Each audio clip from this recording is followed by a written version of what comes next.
assembly polls results are out and Congress is going to form the government here in the southern अरे state. Congress जीत गए भाई, कांग्रेस को मैंने vote दिया। Congress Congress Congress Congress, point to be noted, Congress को दिया मैंने vote.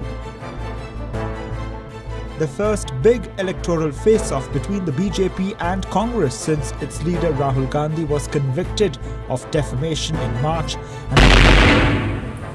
Siddaramaiah sir, it's your time. Let's play the step.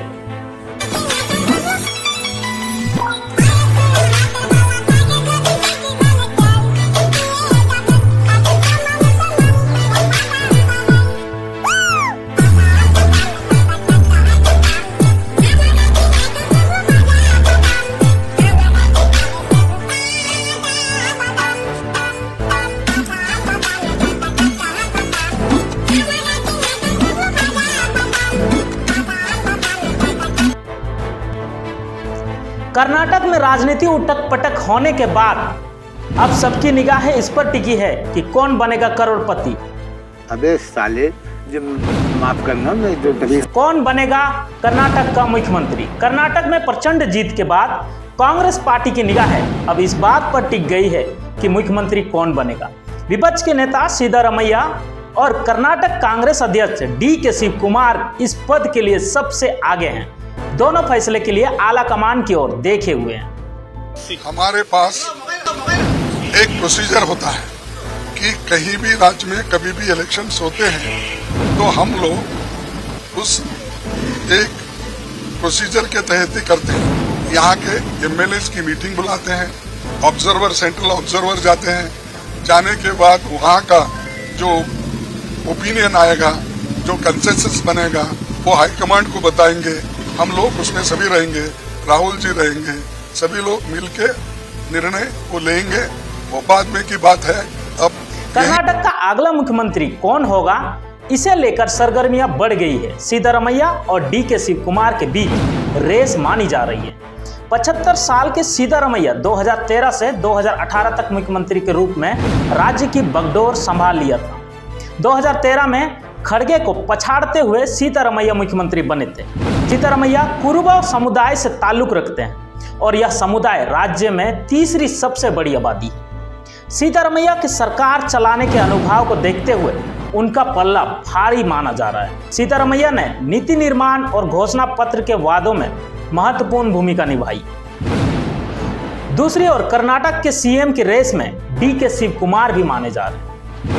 उनको भी CM पद का अहम दावेदार माना जा रहा है। उनके रणनीतिक कौशल और संगठनात्मक अनुभव से DK प्रदेश के दूसरे सबसे बड़े समुदाय वोक्कालिंगा के बड़े नेता के तौर पर उभरने में कामयाब हुए। शिवकुमार सिद्धारमैया की तुलना में युवा भी है। 14 मई को विधायक दल की मीटिंग हुई। नतीजे आने के बाद कांग्रेस में सरकार बनाने को लेकर कवायद तेज हो गई।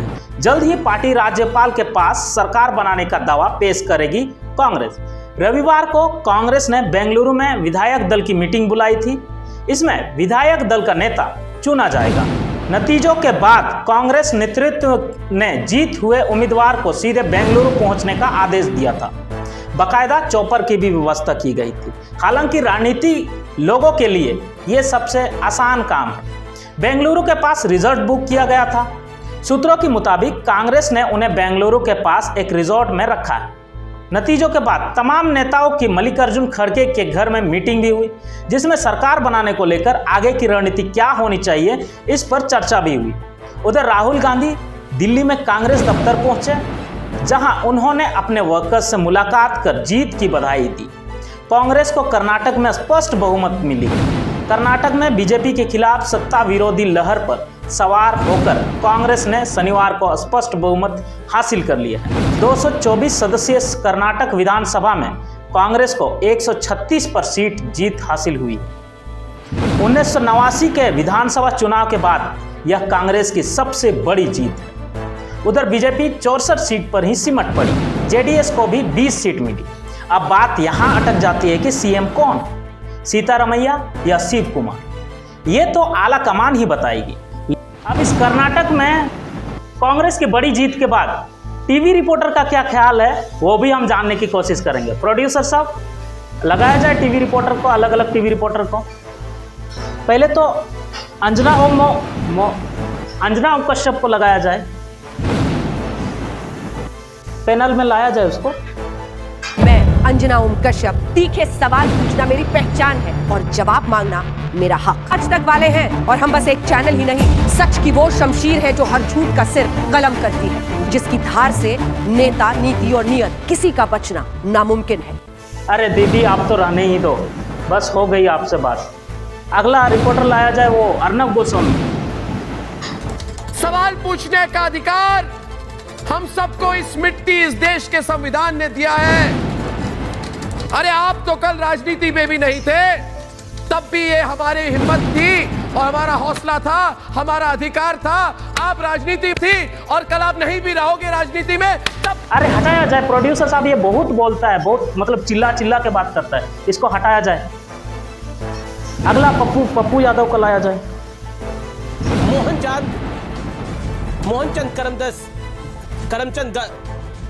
मोहनदास करमचंद जायज नहीं है इस मुल्क के। जिस किस्म के सवाल का जवाब आता है उस किस्म का सवाल कर मुझसे। थोड़ी मर्यादा रखिए।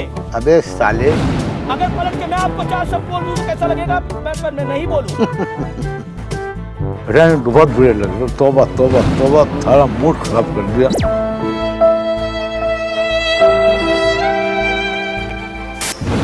भाई तू तो रहने ही दे, बस हो गई।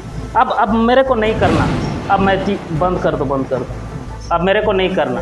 बात यहाँ अटक जाती है कि सीएम कौन, सीतारमैया या शिव कुमार, ये तो आला कमान ही बताएगी। लेकिन हमसे अगर मेरा ओपिनियन जानना चाहते हो तो साफ दिखाई दे रहा है कि सीतारमैया थोड़ा स्ट्रांग लग रहा है, लेकिन वो थोड़ा एजेड भी है। और नहीं तो कर्नाटक में 50-50 भी होगा। 50-50 यानी आधा कार्यकाल उसका और आधा कार्यकाल इसका, मतलब समझ ही गए होंगे। और ऐसा करने से कांग्रेस को झटका भी पहुंच सकती है। कुछ बात राजनीतिक होती है, पर्दे के पीछे रखा जाए तो ही अच्छी होती है। आज के लिए इतना ही, फिर मिलेंगे नेक्स्ट अपडेट के साथ। बने रहिए हमारे साथ और सब्सक्राइब करिए हमारे चैनल को, इस वीडियो को फॉरवर्ड कीजिए। आज के लिए इतना ही, फिर मिलेंगे नए अपडेट के साथ। तब तक के लिए जय हिंद, वंदे मातरम।